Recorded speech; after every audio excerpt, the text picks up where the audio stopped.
Beriku sekalian saya muliakan, Nabi Muhammad alaihissalam menceritakan dalam salah satu hadisnya, Nisa'ul Jannah arba'ah, perempuan surga itu ada 4, kata Nabi nih. Maksudnya menjadi ratu-ratunya surga, itu ada 4 orang. Siapa saja beliau? Yang pertama Asiyah bintu Muzahim, Asiyah istrinya Fir'aun. Kemudian yang kedua lagi Maryam Ummu Isa, Maryam ibunda Nabi Isa. Kemudian yang ketiga Fatimah, ketiga Khadijah bintu Khuwailid, Sayyidah Khadijah putranya Pak Khuwailid, istrinya baginda kita Nabi besar Muhammad.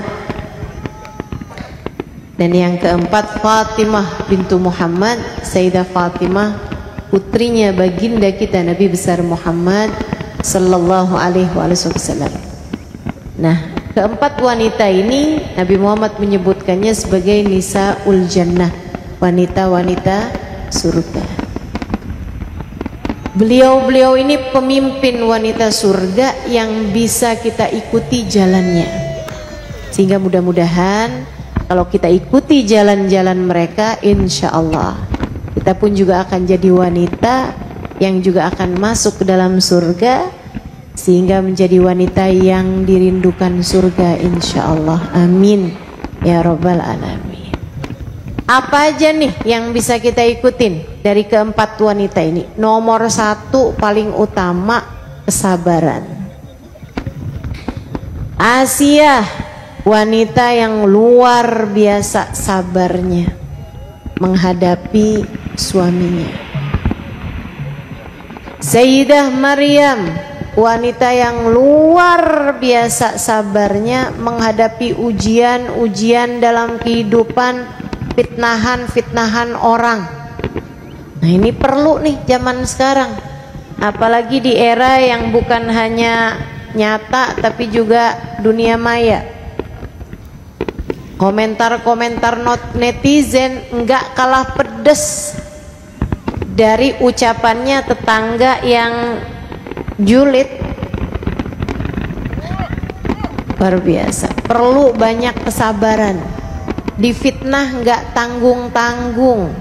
Jadi wanita yang berzina, Sayyidah Maryam, padahal jangan kata zina, sentuhan sama laki-laki yang bukan mahram aja nggak pernah. Sayyidah Maryam binti Imran, putrinya Pak Imran, ibunya Nabi Isa alaihi salam. Bahkan bukan hanya sampai situ fitnahannya Sayyidah Maryam, bukan hanya difitnah menjadi pelaku dosa, bahkan difitnah, wah jangan-jangan dia adalah istrinya Tuhan, diperistri jadi istrinya Tuhan. Itu fitnah yang luar biasa kejinya. Jadi istrinya Tuhan, padahal Allah lam yalid walam yulad, tidak beranak dan tidak diperanakkan. Tentu saja juga nggak punya istri, teman-teman. Allah zat yang Maha Esa tidak sama dengan manusia, tidak sama dengan makhluk manapun, karena semuanya makhluk, termasuk Sayyidah Maryam. Allah SWT yang menciptakan. Bagaimana mungkin Sayyidah Maryam kemudian diperistri oleh Allah SWT? Subhanallah ala dzalik, maha suci Allah SWT dari itu semua.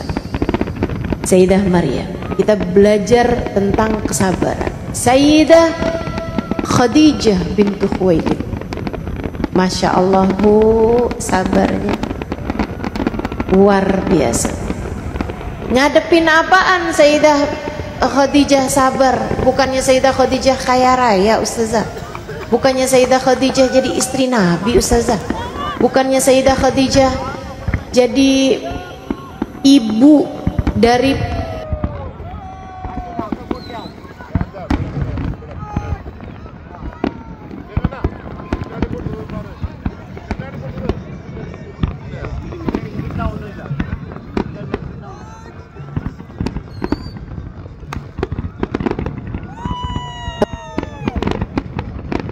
orang-orang pertama yang masuk ke dalam agama Islam, dan saya baca kisah Sayyidah Khadijah dari banyak kitab. Ibu-ibu saudaraku sekalian yang saya muliakan, ketika saya membacanya saya ngerti kenapa Sayyidah Khadijah lah yang dipilih Allah menjadi pendamping Nabi Muhammad alaihissalam di awal-awal Islam. Yang dipilih Sayyidah Khadijah, bukan saya, bukan kamu, bukan kita semua, bukan wanita yang lain. Karena memang beliau ini adalah ratunya kesabaran. Bu, 2 tahun lebih berada di pengasingan, jarang bisa dapat makan, perut diganjal dengan batu 2 tahun lebih.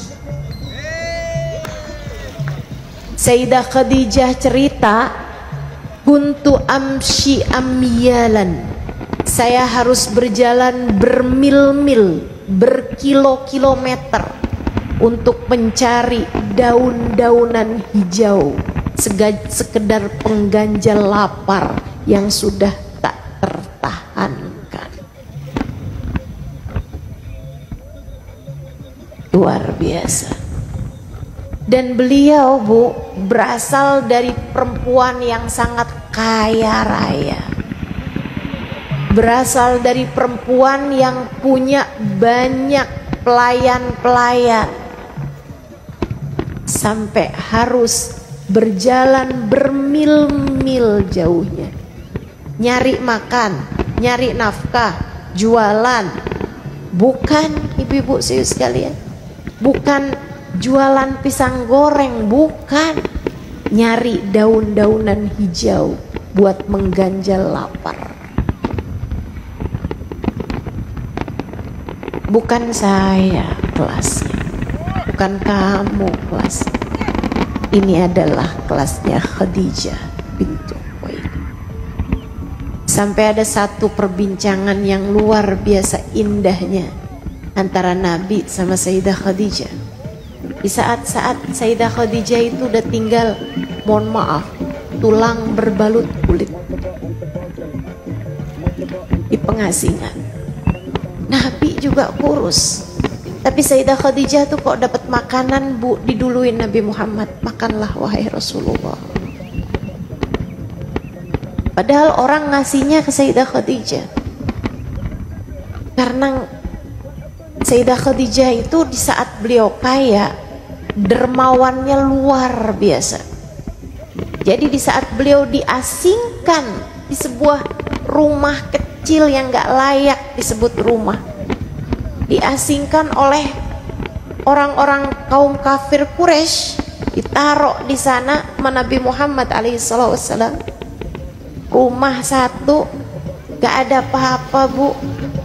Orang tuh kadang sembunyi-sembunyi buat ngasih, sebab kalau ketahuan taruhannya nyawa. Gak bisa jual, gak bisa beli. Orang kalau ngasih makanan sembunyi-sembunyi, kebayang, bukan sehari 2 hari, 2 tahun lebih. Nabi tuh ada malam-malam ngeliatin Sayyidah Khadijah, udah sama-sama baringan.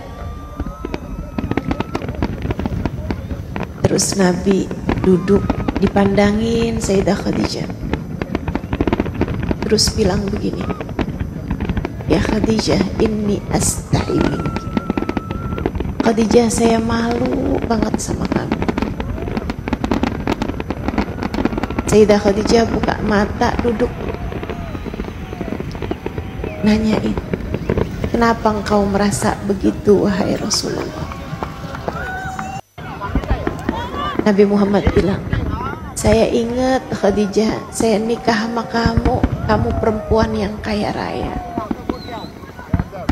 Sekarang bahkan sekedar makan begitu susahnya. Saya ingat Khadijah, saya nikah sama kamu Kamu adalah seorang perempuan yang cantik jelita. Sekarang kau bahkan terlihat lebih tua dari usia yang semestinya. Maafkan aku, wahai Khadijah. Semacam kecantikannya dimakan derita, kecantikannya memudar karena nestapa, karena lapar, karena kesedihan, karena kesusahan.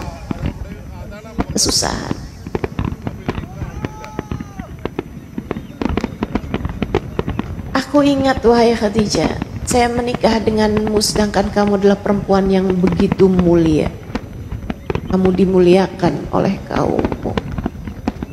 Sekarang bahkan kita harus berada di pengasingan semacam ini, wahai Khadijah.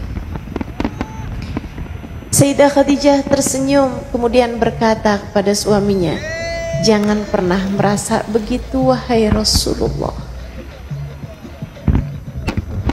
Jangan pernah merasa begitu, wahai Rasulullah. Kau harus tahu, sejak aku memutuskan menikah denganmu, aku jadikan seluruh waktuku, seluruh tenagaku, seluruh hartaku, nyawaku, hidup matiku hanya untukmu, wahai Rasulullah.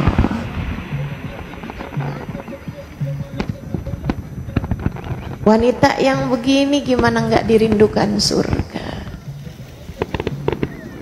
Kamu bagaimana kiranya? Belajar kesabaran dari Sayyidah Khadijah. Belajar sabar dari Sayyidah Khadijah. Bu, Kak, Dek, belajar sabar dari Sayyidah Khadijah. Laper, ya nggak apa-apa. Kepengen punya tapi nggak ada uangnya, yang sabar. Pengen kebeli panci,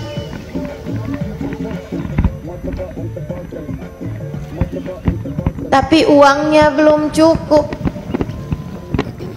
ya nggak apa-apa, pakai aja panci yang lama.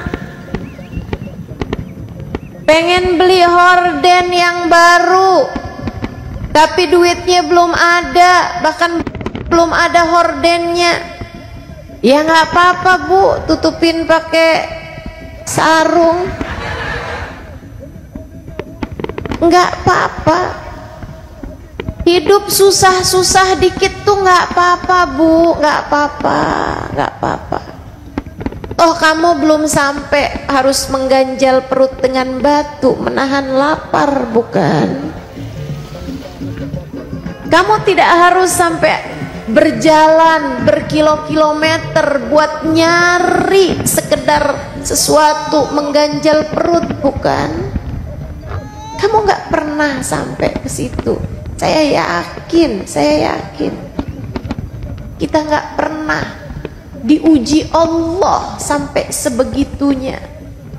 Maka yang sabar, insya.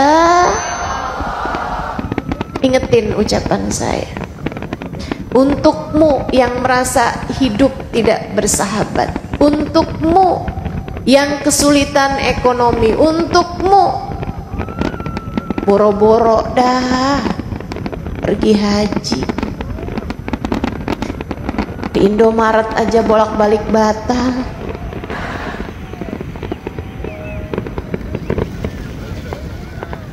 Nggak apa-apa, nggak apa-apa. Wanita surga itu mengganjal perutnya dengan batu menahan lapar.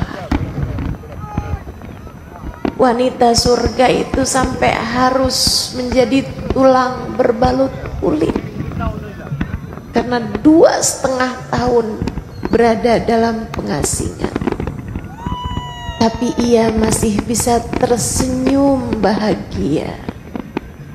Tapi ia masih bisa berkata kepada suaminya, "Nggak apa-apa wahai Rasulullah, nggak apa. Sebab aku hidup bukan untuk itu. Aku hidup untuk Allah. Aku hidup untuk menjalani kehidupan sesuai dengan yang diinginkan.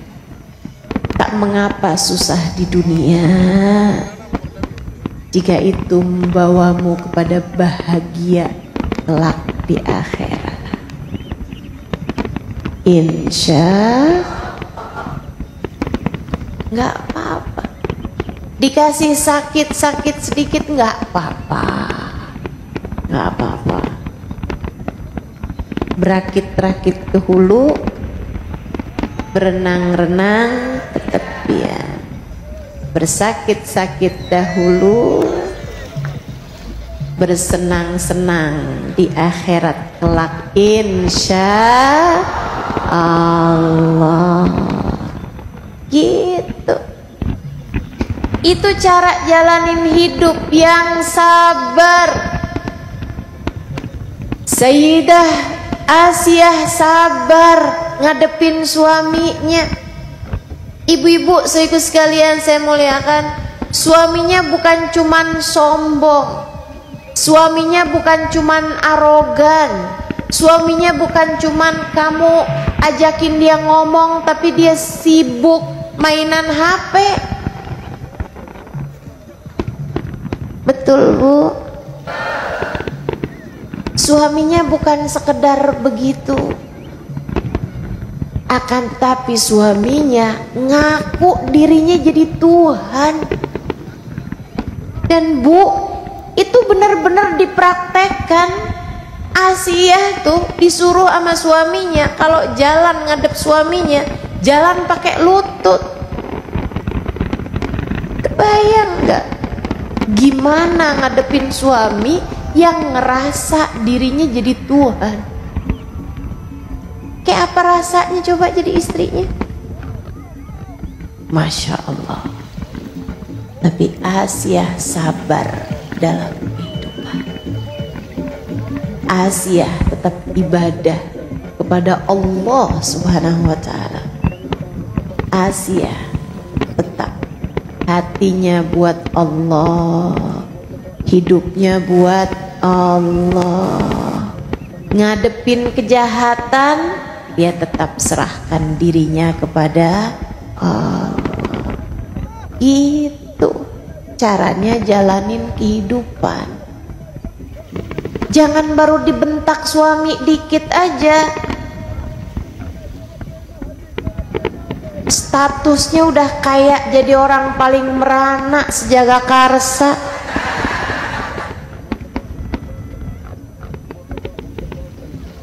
Narok di status. Gak gitu caranya jalanin hidup Bu. Gak gitu caranya jalanin hidup Dek. Hidup ini perlu modal. Modalnya namanya sabar. Yang sabar jalanin hidup. Yang sabar jalanin hidup. Yang sabar jalanin hidup. Kalau Sayyidah Fatimah Ustazah pun juga, Sayyidah Fatimah masa kecilnya berisi tentang pembantaian kaum kafir Quraisy pada ayahandanya. Sayyidah Fatimah masa remajanya berisi dengan ayahnya yang pulang seringkali dalam keadaan tidak selamat. Dengarkan ceritanya Ibnu Mas'ud. Kata Ibnu Mas'ud, saya udah beriman sama Nabi, tapi saya nggak bisa ngerjain apa-apa kala itu. Ketika saya lihat orang kaum kafir Quraisy ngeliat Nabi Muhammad lagi sholat. Terus mereka di bawah bukit Sofa berdiskusi rapat, seburuk-buruk rapat. Mereka bilang, dia lagi sholat noh. Ayo siapa nih? Kita biarin aja nih. Dia nih memecah belah kaum kita. Ayo siapa yang bisa gangguin dia nih? Tuh ada noh bangkainya unta. Jadi ada unta habis disembelih, terus isi dalam perutnya, kotorannya itu nggak diambil, nggak dibersihin. Baunya pengar luar biasa, busuk luar biasa, ciuman dari tempat mereka duduk. Satu orang di antara mereka bangun, kemudian ngambil kotoran tersebut. Ibu-ibu sekalian, isi ususnya, isi lambungnya unta, kotorannya diambil sama dia pakai tangannya, darah segala macem itu ambil sama dia pakai tangannya. Baunya busuk luar biasa karena udah 3 hari. Nabi Muhammad ditungguin sama dia, pas lagi sujud baru dilemparin dari atas. Itu kotoran jatuh di punggung Nabi, sampai jatuh ke leher Nabi, kepala Nabi. Nabi lagi sujud. Nabi kala itu bu sujud, dilamain Nabi sujud. Ketawa orang kafir Quraisy, cekikikan sampai pegang-pegang perutnya. Nabi tetap sujud aja. Sampai kemudian datang Sayyidah Fatimah, karena rumahnya digedor sama seorang budak. Ya Fatimah, law ra'aiti mada fa'alu ala abik. Fatimah, liatin ayah kamu diapain tuh sama orang-orang. Liatin ayah kamu diapain. Sayyidah Fatimah lari. Mungkin 11 tahun, 12 tahun, mungkin 10 tahun. Saya nggak tahu pasti usia beliau kala itu, tapi sekitaran segitulah bu. Sayyidah Fatimah lari. Kemudian Sayyidah Fatimah lihat keadaan itu. Dia pun dengan tangan kanannya mengusap kotoran di punggung ayahandanya, sementara tangan kirinya sibuk mengusap air matanya sendiri yang gak berhenti mengalir. Nabi ketika merasakan tangan putrinya, tangan mungil, tangan kecil putrinya mengusap punggungnya, Nabi pun duduk dan menyelesaikan sholat. Sayyidah Fatimah usap-usapin, bersih-bersihin kotoran di kepala ayahnya, di bahu ayahnya dengan tangan kanannya, sementara tangan kirinya sibuk usap air matanya. Dia berkata, mengapa mereka berbuat seperti ini padamu ayah? Mengapa mereka berbuat seperti ini padamu?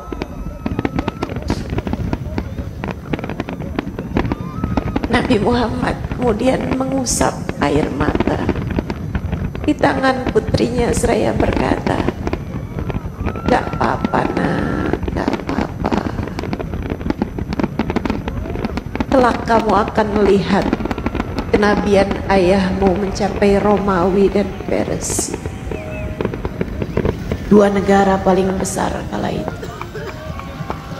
Kayak kau zaman sekarang, tenang nak, kamu akan lihat kenabian ayahmu sampai ke Cina dan Amerika. Kayak gitulah kurang lebih. Ibu-ibu saudaraku sekalian yang saya muliakan, Itu Sayyidah Fatimah kecilnya, sabar. Dilihat bagaimana ayahandanya bersabar terhadap segala ujian, dan beliau belajar.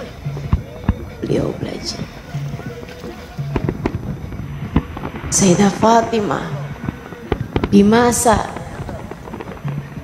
beliau masuk usia, kemudian Nabi Muhammad menikahkannya. Bu, saya kadang suka mikir gitu ya, emang bener Nabi nih ngedidik putrinya luar biasa. Bener-bener Nabi tidak membiarkan ada cinta dunia masuk di hati putrinya Fatimah. Sayyidah Fatimah seperti yang tadi saya sampaikan, masa kecil, masa remajanya berisi dengan tangisan melihat bagaimana orang kaum kafir Quraisy berbuat kepada ayah ibunya. Beliau tahu, lihat bagaimana mereka berbuat kepada ayahandanya di pengasingan. Dia lihat, dia tahu, tanpa bisa berbuat apa-apa.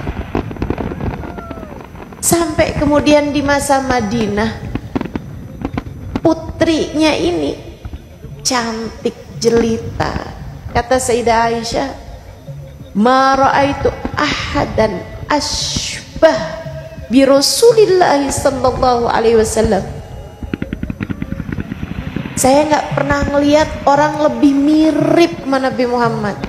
Wajahnya, tubuhnya, ucapannya, suaranya, tingkahnya, kelakuannya.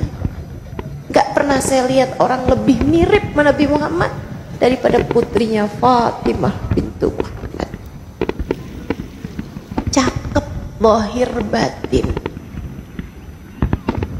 Ibu-ibu sekalian saya muliakan, Nabi bisa banget jodohin Sayyidah Fatimah dengan laki-laki paling kaya dari umatnya.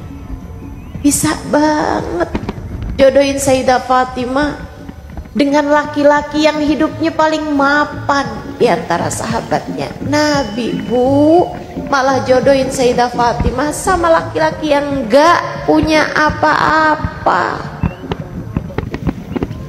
Sepupu beliau sendiri, Ali bin Abi Thalib, yang saat dinikahkan sama Nabi Muhammad, Sayyidina Ali ditanya, wahai Ali, kamu punya apa dari harta dunia? Sayyidina Ali bilang, saya punya baju besi wahai Rasulullah. Yang harganya lumayan tuh baju besinya Sayyidina Ali. Kata Nabi Muhammad, wahai Ali, juallah baju besimu itu, bawakan uangnya, jadikan ia sebagai maharmu untuk menikah dengan putriku Fatimah.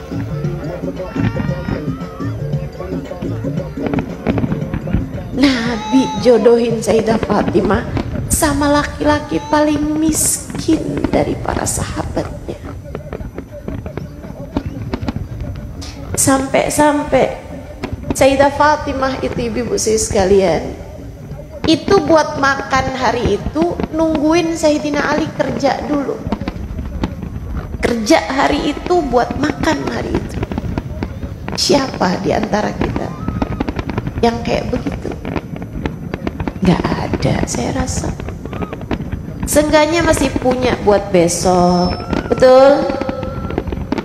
Masih punya buat lusa, ada lah, ada. Gak sampai gak bisa makan amat. Itu sebabnya, Bu, Sayyidah Fatimah tuh di rumahnya nyuci, nyapu,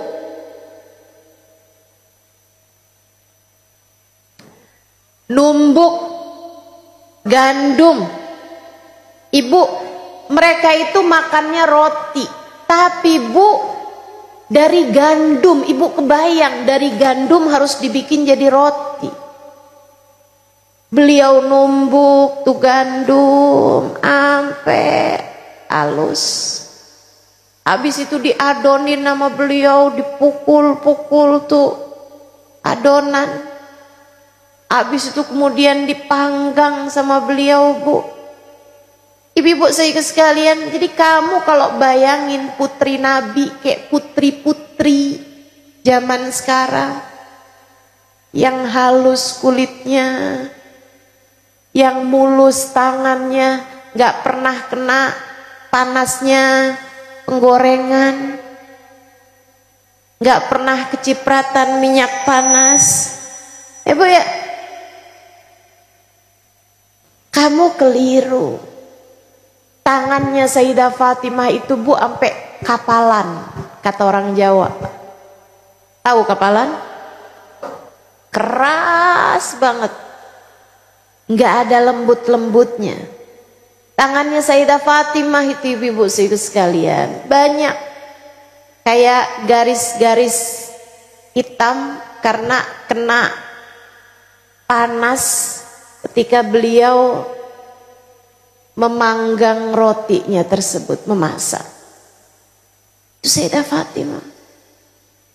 Ibu-ibu sekalian yang saya muliakan, bersama dengan itu ibadahnya luar biasa, kasih sayangnya kepada orang lain luar biasa. Kita kan kalau kita lagi nggak punya duit, boro-boro mau ngasih orang. Kita kalau duit kita sedikit, boro-boro mau mikir sedekah, kan begitu?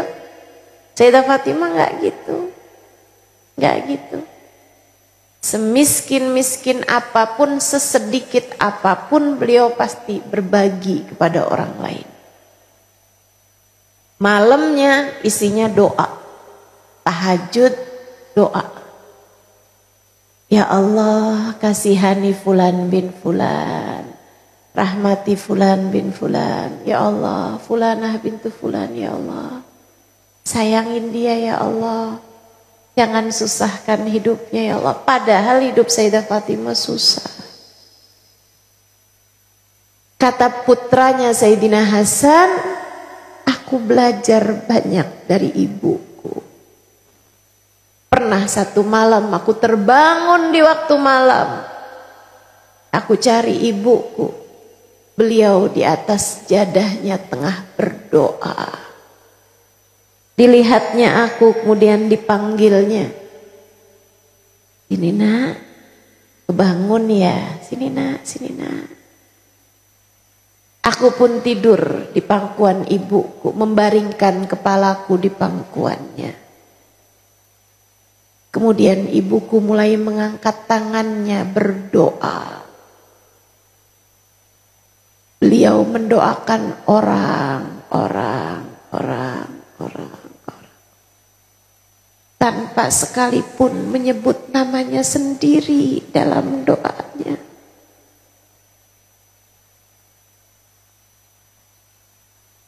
Hati yang sabar. Hati yang sabar. Sabarnya nggak dikit. Sabarnya luas, tak terbatas. Makanya kalau kamu nih bilang, sabar kan ada batasnya, ya karena sedikit. Sabar kamu tuh dikit, makanya ada batasnya. Sabar kamu itu kayak galon, keluarin, ya habis. Jadi kamu cepet banget bilangnya, saya udah nggak sabar lagi. Sudah habis kesabaran saya. Ini udah di luar batas sabar saya. Karena sabarmu kelasnya galon. Sayyidah Fatimah sabarnya kelasnya lautan. Mau diambil berapa juga nggak habis-habis. Sayyidah Khadijah sabarnya kelasnya lautan. Sampai kurus kering, tetap aja bisa senyum sambil bilang, sebab tenagaku, hartaku, hembusan nafasku, nyawaku, mati hidupku, aku persembahkan untukmu wahai Rasulullah. Kok nggak habis sabarnya? Nggak habis, Bu. Kenapa? Lautan. Lautan. Nggak ada habis-habisnya. Kamu baru galon habis, suami bilang, "Ntar dulu ya." Udah habis sabarnya. Kamu baru listrik tokennya habis,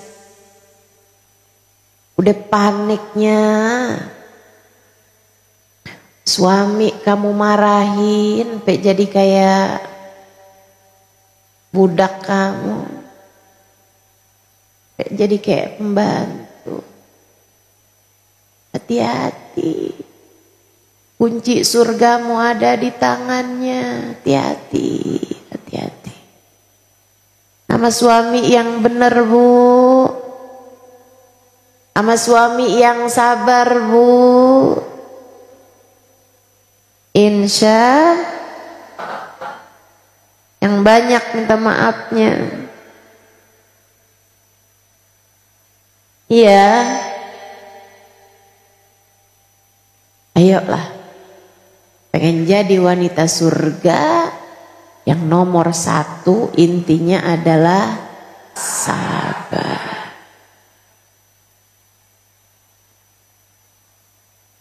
Dakhala Rasulullah sallallahu alaihi wasallam ila baiti Fatimah. Ila baiti Fatimah.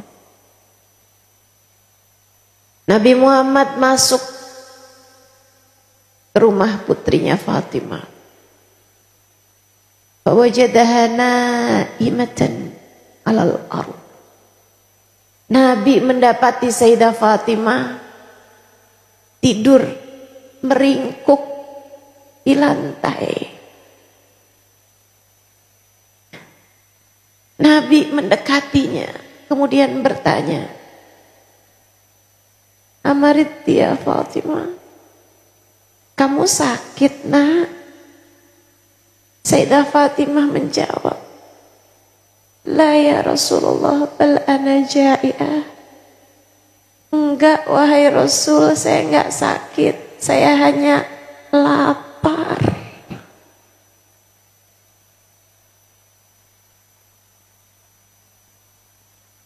Yang sabar, yang sabar. Kamu nggak ada papanya. Ujianmu dalam hidup nih nggak ada papanya. Kamu mau dikasih miskin, nggak ada papanya sama kemiskinannya wanita-wanita surga.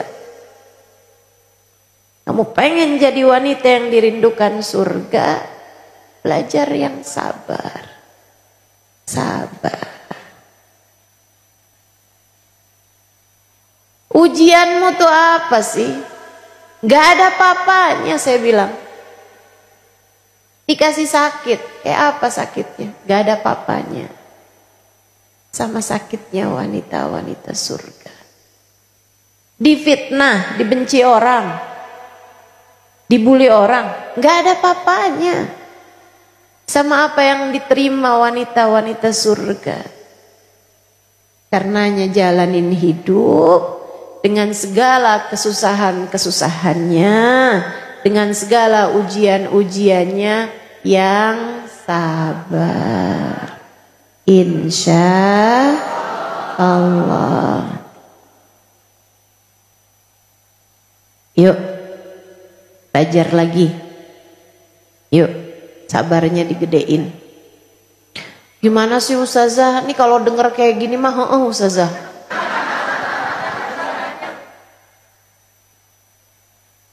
Betul ya?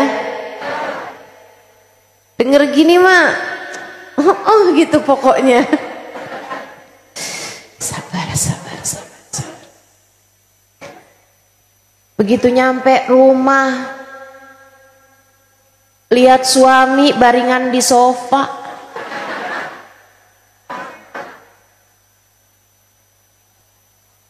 kesel banget lihatnya. Kerja kagak, bantuin rumah kagak. Ini laki mau apaan dah hidupnya.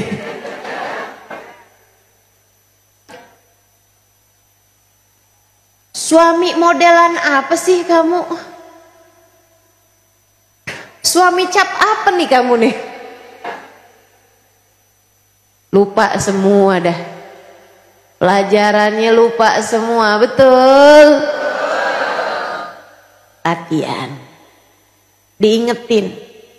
Gimana ngingetinnya Ustazah? Ingetinnya firman Allah Subhanahu wa taala, "Walal akhiratu khairul laka minal ula." Akhirat lebih baik bagimu daripada dunia. Enggak apa-apa sakitnya di dunia, jika di akhirat kamu akan hidup bahagia. Enggak apa-apa susahnya di dunia, kalau nanti di hari akhirat kamu bisa ketemu sama Nabi Muhammad. Enggak apa-apa miskinnya di dunia, jika nanti di hari akhirat membuatmu memiliki istana di surga. Enggak apa-apa. Susah-susah di dunia itu enggak apa-apa, jika ujungnya adalah bahagia di surga. Amin ya Rabbal. Jadi kalau mau marah ingetin, mau dunia apa mau surga nih? Nih surga, nih surga. Itu.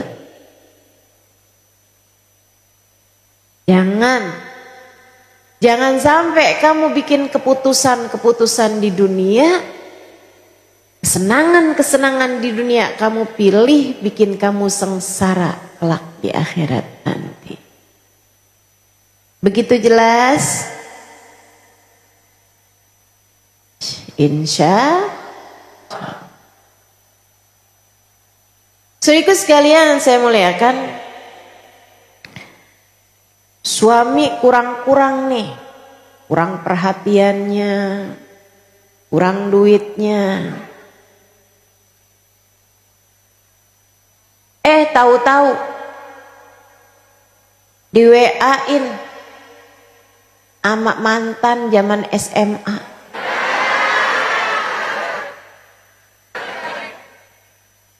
Sekarang dia jadi anggota dewan.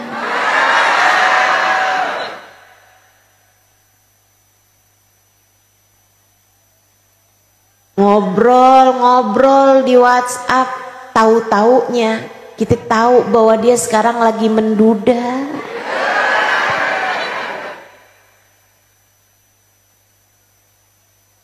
Ngobrol berhari-hari, tahu-taunya perhatian banget. Malam-malam nanyain kamu udah makan.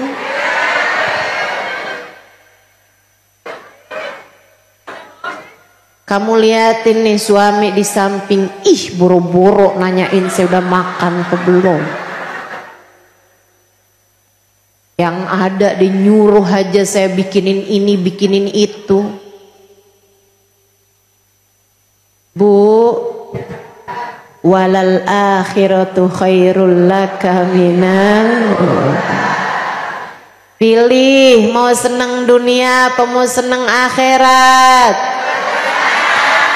Kalau kepengen bahagia di akhirat nanti, hidup di dunia mesti yang ujian tuh, ujian yang sabar. Jangan kemudian tinggalin yang ini. Lebih baik saya bersama dengan dia. Nggak ada. Enggak gitu caranya jalanin hidup, enggak gitu. Enggak gitu. Yang sabar. Mudah-mudahan Allah balas kita dengan surga. Ayyuma imra'atin sallat fardaha samat syahraha wa ta'at zawjaha faltadkhulil jannah min ayyi babin sya'at. Kalau ada perempuan sholatnya bagus, puasanya bagus, andai dia nggak punya banyak-banyak ibadah sunnah, tapi dia bisa hormat suaminya, dia taat sama suaminya, dijunjung tinggi suaminya, dia bener sama suaminya. Kata Nabi Muhammad, tar di akhirat dia boleh pilih surga manapun yang dia inginkan. Dah tuh ingetin ucapan saya. Dah gak usah dengerin omongan teman-teman. Ya ampun, lu mau-maunya sama dia. Jangan dah, jangan. Dengerin aja omongan saya, Bu, dengerin. Inget-ingetin, masukin ke hati. Saya ngomong dari hati, masukin ke hati. Insya Allah. Itu nomor 1, sabar. Nomor 2, kalau kamu kepengen ngikutin jalannya para wanita-wanita surga, jangan tinggal ibadah. Jangan tinggal. Yuk tinggalin dosa. Ya deh ya. Buat adik-adik nih paling berat tuh tinggalin dosa untuk nggak pacaran. Tapi kalau kamu berhasil melalui masa-masa remajamu, masa-masa kamu mulai beranjak dewasa, sampai kemudian kamu menikah, sampai kemudian punya anak, kamu nggak pakai pacaran, saya ucapkan selamat padamu, kamu layak untuk surga. Kamu layak untuk surga.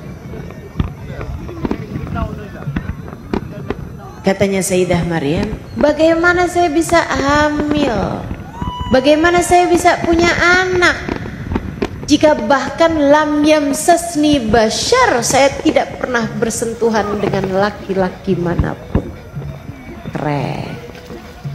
Tuh, kalau kamu bisa jadi perempuan yang menjalani masa remaja, menjalani masa dewasamu sampai dengan kamu menikah, lam yamsasni bashar, saya tidak pernah bersentuhan kulit dengan laki-laki manapun yang bukan mahram saya.